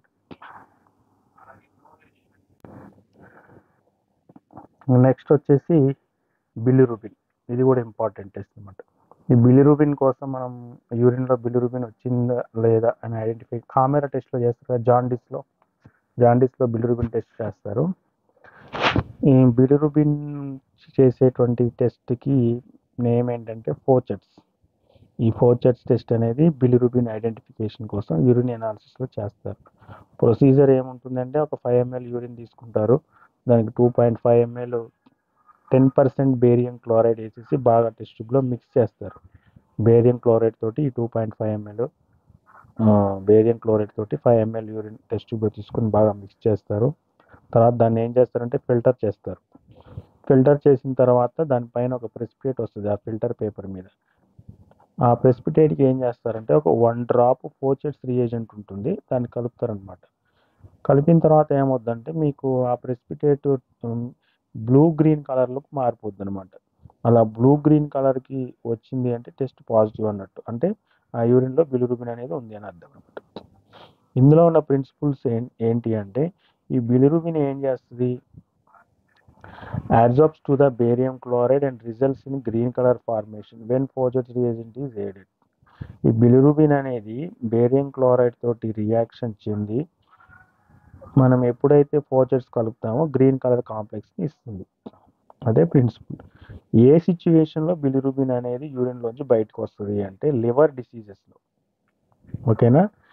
ఇంజూరీస్ అయినప్పుడు కానీ, అంటే మనకి ఈ జాండీస్ అనేది లివర్కి సంబంధించిందే కదా, ఓకేనా. హెపాటైటిస్, ఓకేనా. ఇంజూరీస్ అయినప్పుడు, యాక్సిడెంట్స్ అయినప్పుడు, లివర్ ఏమన్నా దాని పనితనంలో మార్పులు జరిగినప్పుడు బిలిరూబిన్ లెవెల్స్ ఎలివేట్ అవుతూ ఉంటాయి అన్నమాట. అలాగే మన యొక్క లివర్లో అబ్స్ట్రాక్షన్స్, బైల్ డక్ట్ అని ఒకటి ఉంటుంది అనమాట. ఇంటెస్టైన్కి లివర్కి మధ్యలో బైల్ జ్యూస్ వెళ్ళడానికి ఒక బైల్ డక్ట్ అని ఉంటుంది. అందులో ఏమన్నా అబ్స్ట్రక్షన్ వచ్చిన, మన ట్యూమర్స్ ఫామ్ అయిన అప్పుడు బిలిరూబిన్ లెవెల్స్ అనేవి బ్లడ్లో ఆటోమేటిక్గా పెరుగుతాయి. ఆ పెరిగిన బ్లడ్లో నెక్స్ట్ యూరిన్లోకి వచ్చేస్తూ ఉంటాయి అన్నమాట. ఇది జాండీస్ పేషెంట్స్లో మనం ఐడెంటిఫికేషన్ కోసం చేస్తాం. ఇంకా నెక్స్ట్ టెస్ట్ ఏంటి, అదర్ టెస్ట్ ఫోమ్ టెస్ట్ ఒకటి, గెమ్లిన్ టెస్ట్ నైట్రిక్ యాసిడ్ని ఐడెంటిఫై చేయడానికి గిమ్లిన్ టెస్ట్, లూగాల్స్ అయోడిన్ టెస్ట్, ఓకేనా. ఈ రియేజెంట్ స్టెప్స్తో ఈ డయాజో రియేజెంట్ ఇవి కూడా బిలిరూబిన్ని ఎస్టిమేట్ చేయడానికి అదర్ మెథడ్స్ అనమాట. మనకి ఎక్కువ పాపులర్లో ఉన్నదేమో ఇప్పుడు ఆ ఫోచెట్స్ టెస్ట్. అవి కాక ఇంకేమి ఉన్నాయి బిలిరూబిన్ ఐడెంటిఫికేషన్ అంటే ఈ ఫోమ్ ఒకటి, ఓకేనా, నైట్రిక్ యాసిడ్ ఒకటి, లూగాల్స్ అయోడిన్ ఒకటి, ఈ రియేజెంట్ స్ట్రిప్స్ ద్వారా ఒకటి. నెక్స్ట్ వచ్చేసి యూరోబైలినోజిన్. ఈ యూరోబైలినోజిన్ అనేది యూరిన్లో ఉందా లేదా దాన్ని ఐడెంటిఫై చేయడానికి యూజ్ చేసే టెస్ట్ పేరు ఎర్లిక్స్ టెస్ట్, ఓకే. ఈ ఎర్లిక్ టెస్ట్ ఇవేం లేదు, సైంటిస్ట్ నేమ్సే ఇవి గుర్తుపెట్టుకోవాల్సింది. ఎర్లిక్ టెస్ట్ దీంట్లో మనం ఏం చేస్తాం, 5 ml యూరిన్ తీసుకుంటాము, దానికి 0.5 ml ఎర్లిక్ రియేజెంట్ వాడతాము. ఈ ఎర్లిక్ రియేజెంట్ అంటే ఏం లేదు, అందులో HCl ఒక 20 ml ఉంటుంది, ఈ 80 ml ఏమో డిస్టిల్ వాటర్ ఉంటుంది, ఓకేనా. ఇంకా పీ డైమిథైల్ ఎమైనో బెంజాల్డిహైడ్ ఒక 2 grams ఉంటుంది అనమాట. ఈ మూడు కలిపిన ద్రావణాన్ని ఎర్లిక్స్ రియేజెంట్ అంటారు, ఓకేనా. HCl, డిస్టిల్ వాటరు, ఈ డిమిథైల్ ఎమైనో బెంజాల్డిహైడ్ 2 grams మూడింటి యొక్క మిక్చరే ఎర్లిక్ రియేజెంట్. దానికి ఏం చేసాము, 5 ml యూరిన్కి 0.5 ml కలిపాము ఈ ఎర్లిక్ రియేజెంట్, ఒక 5 నిమిషాలు అలా ఉంచాము. కొద్దిసేపు తర్వాత పింక్ కలర్ కనుక వస్తే టెస్ట్ పాజిటివ్ ఉన్నట్టు, అంటే అందులో యూరోబైలినోజిన్ ఉన్నట్టు ఆ యూరిన్లో, ఓకేనా. ఏ సిచ్యువేషన్లో మనకి యూరోబైలినోజిన్ అనేది ఎక్స్క్రీట్ అవుతుంది అంటే హీమోలైటిక్ జాండీస్లో, అదేవిధంగా హెపటైటిస్లో, హెపాటా సెల్యులార్ జాండీస్లో, ఇటువంటి సిచ్యువేషన్లో మనకి ఈ యూరోబైలినోజిన్ అనేది ఎక్స్క్రీట్ అవుతుంది యూరిన్లో. ఇంకా బైల్ సాల్ట్స్, ఓకేనా. ఈ బైల్ సాల్ట్స్ కూడా యూరిన్లో ఉన్నాయా లేదా చేయడానికి యూజ్ చేసే టెస్ట్ హేస్ సల్ఫర్ టెస్ట్. ఇది చాలా ఏముండదు, ఒక 5 ml యూరిన్లో ఇట్లా చల్లుతారు అంతే. స్ప్రింకిల్ అంటే చల్లటం. ఈ సల్ఫర్ పౌడర్ని ఇట్లా ఈ హేస్ టెస్ట్లో సల్ఫర్ పౌడర్ని 5 ml యూరిన్ పైన ఇట్లా చల్లుతారు అనమాట. ఈ సల్ఫర్ పార్టికల్స్ కనుక ఒకవేళ మన యూరిన్లో బైల్ సాల్ట్ ఉంటే ఈ సల్ఫర్ పార్టికల్స్ అనేవి మునిగిపోతాయి, కిందకి అడుగుకి వెళ్ళిపోతూ ఉంటాయి అనమాట, బాటంకి వెళ్ళిపోతాయి. ఒకవేళ బైల్ సాల్ట్స్ కనుక లేకపోతే అవి చల్లిన పౌడర్ అట్లే పైనే ఉండిపోతుంది, ఓకేనా. అదొకటే గుర్తు. స్ప్రింకిల్ పైన మనము ఈ యూరిన్ పైన ఈ సల్ఫర్ పౌడర్ చల్లినప్పుడు అవి మునిగిపోయి కిందికి వెళ్తే అందులో బైల్ సాల్ట్స్ ఉన్నట్టు. లేదు మనం వేసింది అట్లే పైన బాటంలోనే ఉంటే, బాటంకు రాకుండా పైన సర్ఫేస్లోనే ఉంటే లేనట్టు, అదే బైల్ సాల్ట్స్. సైంటిస్ట్ నేమ్ గుర్తుపెట్టుకోండి. తర్వాత యూరిన్, ఒకవేళ యూరిన్లో కనుక బ్లడ్ వస్తుంది అంటే మనకు ఆల్రెడీ కలర్ చూస్తే తెలిసిపోతూ ఉంటుంది, బట్ టెస్ట్ చేసుకొని కన్ఫర్మ్ చేసుకోవచ్చు. తక్కువ మోతాదులో ఆర్బీసీస్ కనుక వచ్చినాయి అనుకో, ఆ సిచ్యువేషన్లో కలర్ పెద్ద ఏం చేంజ్ కాదు, ఎక్కువ ఉంటేనే రెడ్ కలర్లో వస్తుంది. సో అసలు యూరిన్లో అసలు బ్లడ్ కలుస్తుందా లేదా తెలుసుకోవటానికి మనం ఈ బెంజడిన్ టెస్ట్ అనేది చేస్తాం. దీంట్లో ఉండే ప్రిన్సిపల్ ఏంటి, peroxidase activity of haemoglobin decomposes the hydrogen peroxidase releasing nascent oxygen which is turns oxidizes benzene to give a blue color, ఓకేనా. ఇందులో ఉన్న ప్రిన్సిపల్ ఏంటంటే మనం ఫస్ట్ 2 ml బెంజడిన్ సొల్యూషన్ తీసుకుంటాం కదా, దానికి 2 ml హైడ్రోజన్ పెరాక్సైడ్ కలుపుతాం ఒక టెస్ట్ ట్యూబ్లో తీసుకొని, ఆ రెండింటిని కలిపేస్తాం అనమాట. దానికి 2 ml యూరిన్ కలుపుతాం, తర్వాత మళ్ళీ add 2 ml of above mixture. పైన 2 మిక్చర్ చేసుకొని ఉంచుకున్నాం కదా, ఏమేంటి, బెంజిడిను ప్లస్ హైడ్రోజన్ పెరాక్సైడ్, ఈ రెండు కలుపుకున్న మిక్చర్ ఒక టెస్ట్ ట్యూబ్లో ఉంది. ఓకేనా, అది 2 ml, ఇది 2 ml కలిపింది. అది పక్కకు పెట్టుకుంటాం అట్లా. దానికి ఏం చేస్తాము, ఆ మిక్చర్లోంచి ఒక 2 ml తీసుకొని వేరే టెస్ట్ ట్యూబ్లో ఒక 2 ml యూరిన్కి కలుపుతాం అనమాట. ఇలా కలిపినప్పుడు మనకి బ్లూ కలర్ లేదా green colour, blue or green colour ఒక 5 minutesలో కనుక వస్తే ఆ యూరిన్లో బ్లడ్ ఉన్నట్టు. ఓకేనా, ప్రిన్సిపల్ ఏంటి ఇక్కడ ఇచ్చింది మనకి, ఆర్బీసీలో ఏముంటుంది, హిమోగ్లోబిన్ ఉంటుంది. ఈ హిమోగ్లోబిన్ ఏం చేస్తుంది అంటే ఈ హైడ్రోజన్ పెరాక్సైడ్ తోటి రియాక్షన్ చెంది ఆక్సిజన్ని బయటికి రిలీజ్ చేస్తుంది అనమాట. ఓకేనా, అప్పుడు ఆ ఆక్సిజన్ ఏం చేస్తుంది అంటే మనం ఆల్రెడీ బెంజిడిన్ సొల్యూషన్తో ఆక్సిజన్ రియాక్షన్ చెందినప్పుడు దానికి బ్లూ కలర్ వస్తుంది. ఇదే ప్రిన్సిపల్. ఆర్బీసీలో ఉన్నటువంటి హిమోగ్లోబిన్ హైడ్రోజన్ పెరాక్సైడ్ తోటి రియాక్షన్ చెంది ఆక్సిజన్ని బయటికి పంపిస్తుంది. ఆ ఆక్సిజన్ మనం కలిపేటువంటి బెంజిడిన్ తోటి కలిసి బ్లూ కలర్ ఇస్తుంది అనమాట. ఒకవేళ ఆర్బీసీనే లేకపోతే ఈ కలర్ ఏం చేంజ్ కాదు కాబట్టి, ఒకవేళ కలర్ చేంజ్ అయింది అంటే మనకి అందులో ఆర్బీసీస్లో ఉన్నటువంటి హిమోగ్లోబిన్ ఉంది కాబట్టి కలర్ చేంజ్ అయిందని, ఆ హిమోగ్లోబిన్ ఆర్బీసీలో ఉంటుంది కాబట్టి బ్లడ్ యూరిన్లో కలుస్తుందని అర్థం. ఆ విధంగా టెస్ట్ చేయొచ్చు. మరి ఎటువంటి సిచ్యువేషన్లో ఈ బ్లడ్ అనేది యూరిన్లో కలుస్తుంది, బ్లడ్ యూరిన్లో కలిస్తే ఆ యూరిన్ని హెమటూరియా అంటారు. ఓకేనా, హెమటూరియా ఆ సిచ్యువేషన్. ప్రీ రీనల్ బ్లీడింగ్, డయాప్సిస్, హిమోగ్లోబినోపాథసిస్, మ్యాలిగ్నెంట్ హైపర్ టెన్షన్, ఈ మూడు కూడా కండిషన్స్, డిసీజెస్. ఇటువంటి సిచ్యువేషన్లో అంటే యూరిన్ ప్రీ రీనల్ అంటే అసలు ఇంకా యూరిన్ ఫిల్టరేషన్కి రాకముందే, యూరిన్ ఫార్మేషన్ జరగటానికి ముందే, కిడ్నీకి చేరక ముందే మనకి ఈ సిచ్యువేషన్లో బ్లడ్తోనే వస్తుంది అనమాట. ఓకేనా, ఈ మ్యాలిగ్నెంట్ అంటే క్యాన్సర్కి సంబంధించినటువంటి దాన్ని. మరి ఎక్కడ రీనల్కి వచ్చిన తర్వాత యూరిన్లో బ్లడ్ కలిస్తే ట్రామా సిచ్యువేషన్, యాక్సిడెంట్స్ అప్పుడు, లేదా కిడ్నీలో స్టోన్స్ ఉన్నప్పుడు, ఎక్యూట్ లేదా క్రానిక్ ఎప్పటి నుంచో దీర్ఘకాలికంగా గ్లోమరులర్ నెఫ్రైటిస్, ఫిల్టరేషన్ తగ్గిపోయే కెపాసిటీ తగ్గిపోయినప్పుడు, రీనల్ టీబీ, కిడ్నీకి కూడా టీబీ వచ్చే అవకాశం ఉంటుంది. అటువంటి సిచ్యువేషన్లో రీనల్ ట్యూమర్స్, ఏమైనా గడ్డలు ఉన్నప్పుడు కిడ్నీలో మనకి యూరిన్లో బ్లడ్ వచ్చే అవకాశం ఉంటుంది. ఇక పోస్ట్ రీనల్ అంటే కిడ్నీ దాటిన తర్వాత మనకి యూరిన్ వచ్చేటువంటి ఆ ట్రాక్ ఉంటుంది కదా, ఆ యూరినరీ ట్రాక్లో ఏమైనా ఇన్ఫెక్షన్స్ ఉన్నప్పుడు, అందులో ఏమైనా రాళ్ళు ఫామ్ అయినప్పుడు, ట్యూమర్స్ ఉన్నప్పుడు, యాక్సిడెంట్ అప్పుడు, ఆ ట్రాక్ దెబ్బతిన్నప్పుడు బ్లడ్ వచ్చే అవకాశం ఉంటుందన్నమాట. హెమటూరియాలో ప్లాస్మా కలర్ నార్మల్గా ఉంటుంది. అదే యూరిన్ కలర్ అయితే స్మోకీ రెడ్ ఉంటుంది, ఎందుకంటే ప్లెంటీ ఆఫ్ ఆర్బీసీస్ ఉంటాయి కాబట్టి. బ్లడ్ యూరిన్లో కలవటం వల్ల హెమటూరియా ఫామ్ అవుతుంది. ప్లాస్మాలో ఏమీ ఉండదు కలర్. హిమోగ్లోబినూరియాలో ప్లాస్మా కలర్ ఏమో పింక్ లేదా కొంచెం హెపాటోగ్లోమి రెడ్యూస్గా అయి ఉంటుంది అనమాట. అదే యూరిన్ కలర్ అయితే రెడ్గా ఉంటుంది, కొన్ని ఆర్బీసీ ఉండటం వల్ల. మయోగ్లోబిన్యూరియాలో అయితే ప్లాస్మా కలర్ కొంచెం పింక్గా ఉంటుంది. ఇందులో కూడా ఆర్బీసీ యూరిన్లో అకేషనల్గా ఉంటాయి అన్నమాట. సో ఇప్పుడు మనం 2 ఎగ్జామినేషన్స్ నేర్చుకున్నాము. ఫిజికల్ అయిపోయింది, కెమికల్ అయిపోయింది. నెక్స్ట్ వచ్చేసి మైక్రోస్కోపిక్ ఎగ్జామినేషన్. ఈ మైక్రోస్కోపిక్ ఎగ్జామినేషన్కి మైక్రోస్కోప్లో మనము యూరిన్ చూస్తాం.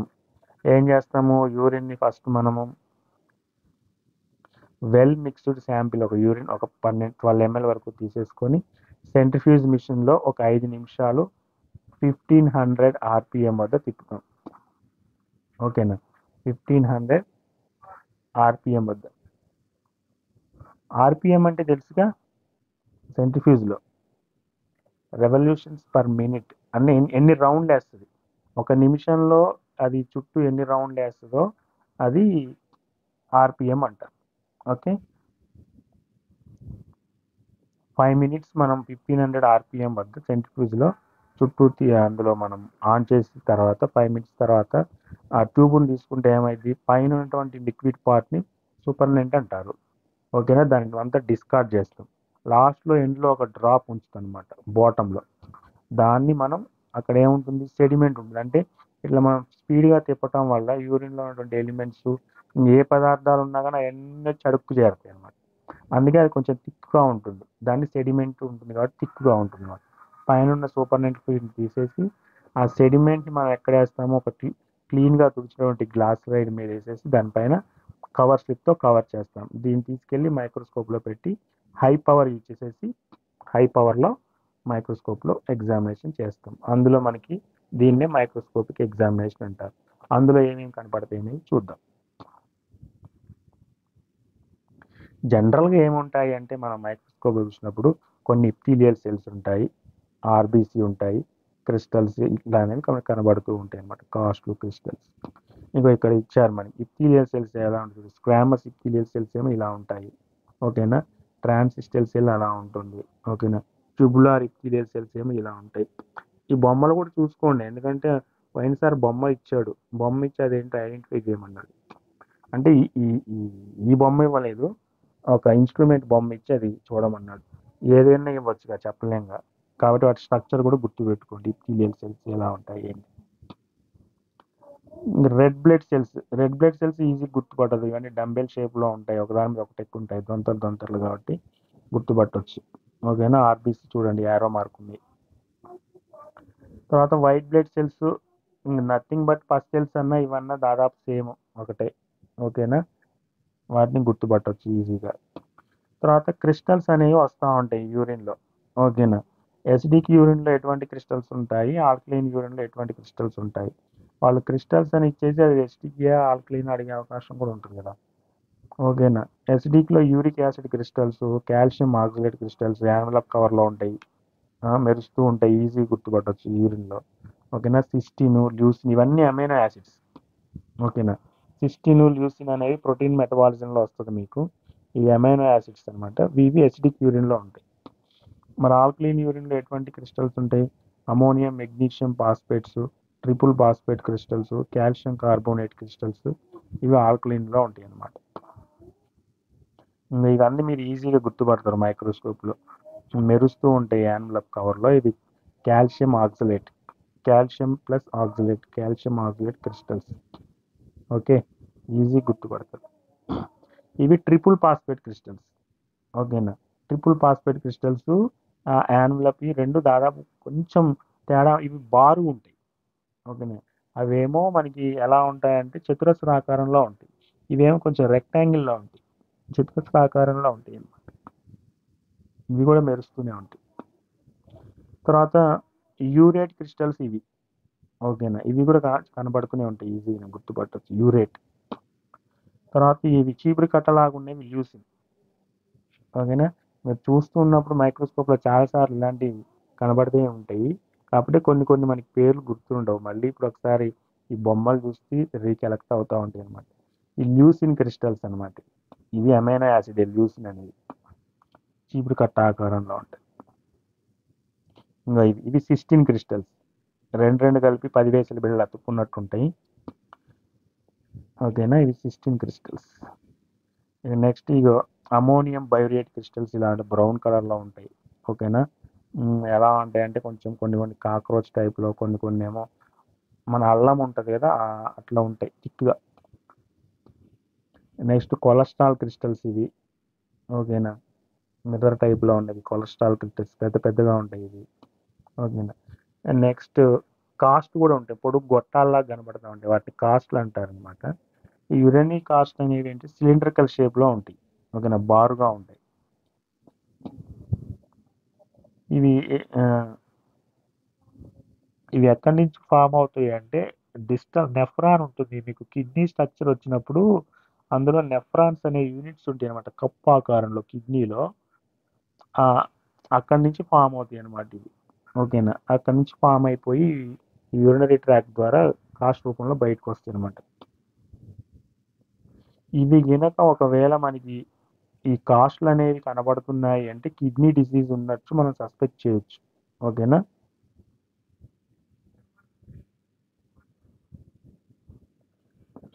ఈ ఈ కాస్ట్లు అనేవి Tamm Horsfall mucoprotein which is secreted by renal tubule. ఓకేనా, ఈ రీనల్ ట్యూబ్యూల్ సెల్స్ నుంచి ఇవి ఉండటం వల్ల ఇవి మనకి ప్రెసిపిటేట్ రూపంలో కనబడతా ఉంటాయి ఈ కాస్ట్ అనేవి. ఇందులో హైలిన్ కాస్ట్లు ఉంటాయి, అంటే గొట్టం ఖాళీగా ఉంటుంది, ఏమి ఉండదు హైలిన్ కాస్ట్లలో. హైలిన్ కాస్ట్. ఎసెల్యులార్ కాస్ట్లు అంటే వాటిలో సెల్స్ ఏమి ఉండవు.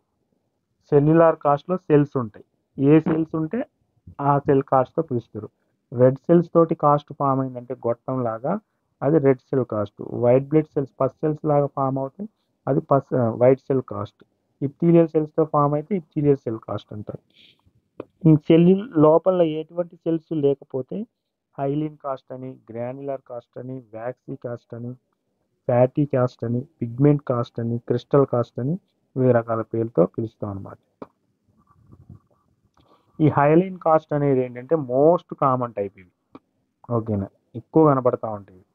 సాలిడిఫైడ్ ఈ Tamm Horsfall mucoprotein secreted from a renal tubular నుంచి ఇప్థీలియల్ సెల్స్ నుంచి ఇవి ఎక్కువగా ఫామ్ అయ్యే అవకాశం ఉంటుందంట. మనం దేంట్లో చూస్తాము, ఏ సిచ్యువేషన్లో ఈ హైలిన్ కాస్ట్ కనపడుతుంది అంటే బాగా ఫీవర్ ఉన్నప్పుడు, ఓకేనా, ఎక్కువసేపు ఎక్సర్సైజ్ చేసినప్పుడు, ఓకేనా, లేదా ఈ గ్రోమలలో క్యాపిలరీస్ అనేవి డ్యామేజ్ అయినప్పుడు, కిడ్నీలో మైన్యూట్ యూనిట్స్, అప్పుడు మనకి హైలిన్ కాస్ట్ కనపడే అవకాశం ఉంటుంది. ఇంకో ఇక్కడ ఇచ్చాడు మైక్రోస్కోపిక్లో పెద్దగా ఇచ్చాడు చూడండి, కొంచెం గొట్టము ఏమి ఉండవు హైలిన్ కాస్ట్లో. గ్రాన్యులర్ కాస్ట్ చూద్దాం, అందులో ఏ సెల్స్ ఉంటే ఆ పేరుతో పిలుస్తారు. Granular cast can be result either from the break down of cellular cast or the inclusion of aggregative plasma proteins. ఈ ప్లాస్మా ప్రోటీన్స్ వల్ల, అందులో ఉన్నటువంటి ఆల్బూమిన్ వల్ల మనకి చైన్స్ రూపంలో ఫామ్ అవుతాయి, అవే గ్రాన్యులర్ కాస్ట్ అనమాట. క్రానిక్ రీనల్ డిసీజెస్లో, అంటే ఎప్పటి నుంచో డయాలసిస్లో మీద ఉన్న పేషెంట్స్ ఉంటారు కదా, రీనల్ ఫెయిల్యూర్ అయి, వాళ్ళలో ఇది కనిపించే అవకాశం ఉంటుంది. ఇంకో ఇట్లుంటాయి గ్రాన్యులర్ కాస్ట్, ఇట్లుంటాయి. ఇంకా వ్యాక్సీ కాస్ట్ ఉంటాయి, ఇవి లిపిడ్ మెటబాలిజంలో వస్తాయి, అంటే ఫ్యాట్స్ ఉండటం వల్ల. సివియర్ లాంగ్ స్టాండింగ్ కిడ్నీ డిసీజెస్లో ఇవి కనపడతాయి. ఇంకో ఇట్లా కొవ్వుతో అయినాయి అనమాట వ్యాక్సీ కాస్ట్ అంటే, ఇలా కనపడుతూ ఉంటాయి. ఇదో రీనల్ ట్యూబ్యూల్ని నువ్వు తీసుకున్న ఒకసారి చూసినట్లయితే ఏవి ఎక్కడెక్కడ ఫామ్ అవుతాయి ఇచ్చాడు. ఇక్కడ సెల్యులార్ కాస్ట్, ఇటువైపు వ్యాక్సీ కాస్ట్, ఓకేనా, ఇది గ్రాన్యులర్ కాస్ట్, అంటే ఆ పార్ట్స్ నుంచి, ఆ రీనల్ ట్యూబ్యూల్స్లో ఆ పార్ట్స్ నుంచి ఇవి ఫామ్ అయ్యే అవకాశం ఉంటుంది అనమాట. ఫ్యాటిక్ యాసిడ్స్, ఫ్యాట్ మెటబాలిజంలో ఎండ్ ప్రోడక్ట్స్ లిపిడ్లో మనకి ఈ ఎప్థీలియల్ సెల్స్ నుంచి ఫామ్ అవుతాయి అనమాట ఫ్యాట్ కాస్ట్. నెఫ్రోటిక్ సిండ్రోమ్లో, డయాబెటిక్లో, ఓకేనా, అక్యూట్ ట్యూబులర్ నెక్రోసిస్లో ఇవి కనపడే అవకాశం ఉంటుంది మైక్రోస్కోపిక్ ఎగ్జామినేషన్. ఇవి ఫ్యాటీ క్యాస్ట్లు ఈ విధంగా కనపడుతూ ఉంటాయి. పిగ్మెంట్ కాస్ట్ ఉంటాయి, అంటే కలర్ ఉంటాయి వాటికి అంతే. ఓకేనా, హీమోలైటిక్ ఎనీమియాలో హిమోగ్లోబిన్ కొంచెం రెడ్ కలర్లో కనబడుతుంది. మయోగ్లోబిన్లో, ఓకేనా, బిలిరూబిన్ లివర్ డిసీజెస్లో కలర్తో కొన్ని కనబడుతూ ఉంటాయి. కొంతమంది కొన్ని డ్రగ్స్ మింగుతూ ఉంటారు కదా కలర్. సో మనం కొన్ని రకాల డ్రగ్స్ మింగినప్పుడు pink colour, red colour, urine కూడా అదే కలర్లో వస్తాయి కదా. సో ఒకవేళ ఆ టైంలో వాళ్ళకి కనుక కాస్ట్ ఉంటే అదే కలర్లో కనపడుతూ ఉంటాయి, అవే పిగ్మెంట్ కాస్ట్. క్రిస్టల్స్లో నిండి ఉంటే అవి క్రిస్టల్ కాస్ట్ అనమాట. ఏది, కాల్షియం ఆక్సలేట్ క్రిస్టల్తో కూడా గొట్టంలాగా ఫామ్ అయితే, ఓకేనా, ఆ క్రిస్టల్ కార్డ్స్ ఫామ్ అవుతాయి అనమాట.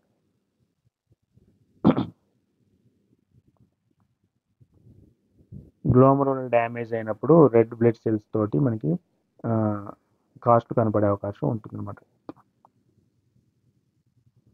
ఇంకా ఆర్బీసీ కాస్ట్, ఇది మొత్తం రెడ్ బ్లడ్ సెల్స్తోనే ఒక కాస్ట్ లాగా ఫామ్ అయింది RBC cost. White blood cells cost అంటే పస్ సెల్స్తో ఫామ్ అయ్యాయి అనమాట. ఇవి ఈ విధంగా ఉంటాయి.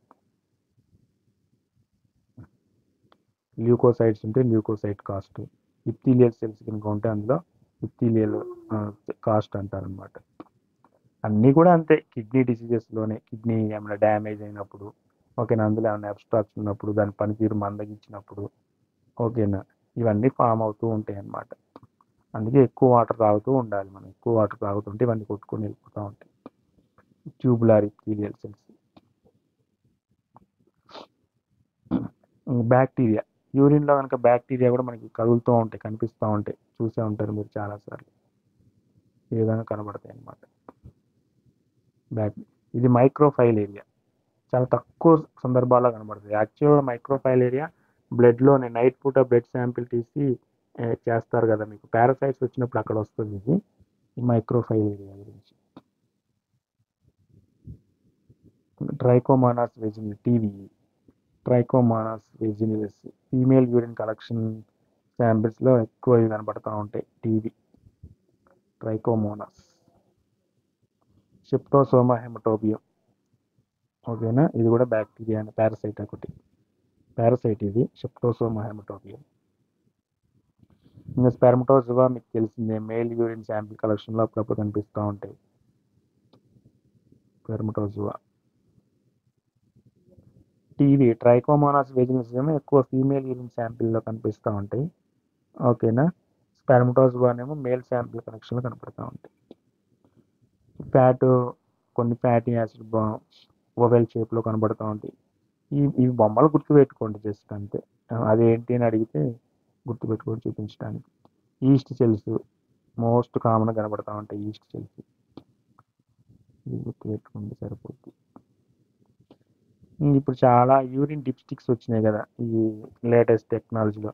ఏం చేస్తాం, యూరిన్ నారో ప్లాస్టిక్ స్ట్రిప్ ఇది, ఓకేనా. దాంట్లో కొన్ని కొన్ని స్క్వేర్స్ టైప్లో ఉంటాయి, కొన్ని కొన్ని కలర్స్ వేసి ఉంటాయి, ప్రతిదానికి ఒకటి రిప్రజెంట్ చేసి ఉంటుంది అనమాట. ప్రోటీన్కి ఒకటి, షుగర్కి ఒకటి, ఓకేనా, స్పెసిఫిక్ గ్రావిటీకి ఒకటి, పిహెచ్కి ఒకటి, దాని మీద ఉంటాయి స్ట్రిప్ మీద. దాన్ని డబ్బా మీదే మీకు గుర్తుంటుంది అనమాట, ఏ కలర్ ఏది చేంజ్ అయితే ఏది ఉందో తెలిసిపోద్ది అనమాట. 2 minutes దాన్ని మనం యూరిన్ స్ట్రిప్ అందులో ముంచేసి ఉంచిన తర్వాత ఆ డబ్బా మీద ఉన్నటువంటి కలర్ మ్యాచింగ్తో మనం చూసుకుంటాం. ఇది తెలుసు కదా అందరికీ, యూరిన్ డిప్స్టిక్, ఆ డబ్బా మీద ఉన్న దాంతో మనము కంపేర్ చేసుకుంటాం. ఇది డిప్స్టిక్ సంబంధించి. ఇందులో ఏమేమి వస్తాయి, ఇప్పుడు ఇచ్చే డిప్స్టిక్స్లో స్పెసిఫిక్ గ్రావిటీ అంటే యూరిన్ యొక్క కాన్సన్ట్రేషన్, చిక్కదనం తెలుసుకోవచ్చు, ఎసిడిటీ తెలుసుకోవచ్చు, పిహెచ్ని, ప్రోటీన్స్ పోతున్నాయా లేదా చూసుకోవచ్చు, మెయిన్గా ఆల్బుమిన్, తర్వాత షుగర్, గ్లూకోజ్ ఉందా లేదా తెలుసుకోవచ్చు, కీటోన్స్ ఉన్నాయా లేదా తెలుసుకోవచ్చు, కీటోన్ బాడీస్, బ్లడ్ పోతుందా తెలుసుకోవచ్చు, బిలిరుబిన్ పోతుందో చూసుకోవచ్చు, urobilinogen, nitrogen, white blood cells పోతున్నాయా, ల్యూకోసైట్స్, ఇవన్నీ కూడా ఒకే స్ట్రిప్ మీద మనము తెలుసుకోవచ్చు అనమాట. ఇది ఏంటంటే చాలా కన్వీనియంట్గా ఉంటుంది, ఈజీగా, తొందరగా, కాస్ట్ కూడా ఎఫెక్టివ్ అనమాట, తొందరగా తెలుసుకోవచ్చు.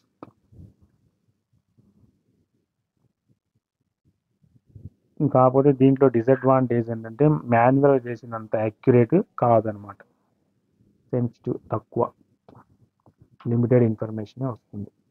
ఇప్పుడు లేటెస్ట్గా ఇంకా ఏమొచ్చాయంటే ఆటోమేటెడ్ అనలైజర్స్ వచ్చాయి. జస్ట్ మనం యూరిన్ ఒక ట్యూబ్లో వేసిస్తే అదే ఇవన్నీ మనకి చేసేసి, ఇవే రియేజెంట్ స్ట్రిప్స్ ఉంటాయి, మనం ఇందులో ఇక్కడ ముంచుతాము, అదేమేం చేస్తుందంటే ఆటోమేటిక్గా ఒక్కొక్క చుక్క దాంట్లో వేసేస్తూ ఉంటాయి. తెలంగాణ డయాగ్నోస్టిక్ సెంటర్ టీ హబ్లో ఉన్నాయి ఆటోమేటెడ్ యూరిన్ అనలైజర్, మీరు ఎప్పుడైనా వెళ్ళినప్పుడు ఒకసారి చూడండి. అందులో మైక్రో పిపెట్ తోటి, ఓకేనా, మనం ఈ యూరిన్ అనలైజర్తో ఒకేసారి మనం గంటకు 60 శాంపిల్స్ వరకు అనాలిసిస్ చేయొచ్చు. ఇంకో ఇది అనలైజర్. సో ఇది యూరిన్ అనాలిసిస్లో మెయిన్గా ఇప్పటివరకు చూసింది.